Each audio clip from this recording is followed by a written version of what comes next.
Lalaking galing sa Lamay, patay ng maaksidente sa Urdaneta City, Pangasinan. Narito ang report.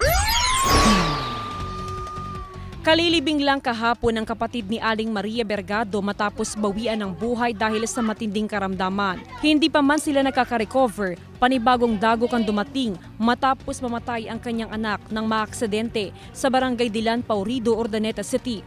Malakas yung patakbo raw. Mabilis. Mabilis na makondaw sa kan.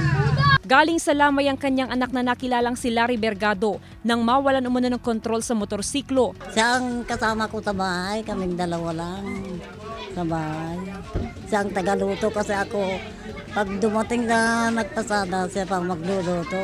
Kasi hindi ako marunong magluto, hindi ako makakita masyado. Sa investigasyon ng pulisya, pauwi na ang biktima sa kanilang bahay nang mangyaring aksidente. Nabagok ang ulo ng biktima sa gutter ng kalsada. Dinala pa ito sa pagamutan pero diniklarang dead on arrival. Siyempre galing ito ng Lamay, posibleng naaantok na siya o kaya pagod na rin, kaya hindi tamang yung pagdesisyon niya, yung isip niya, pero medyo pagod na siguro.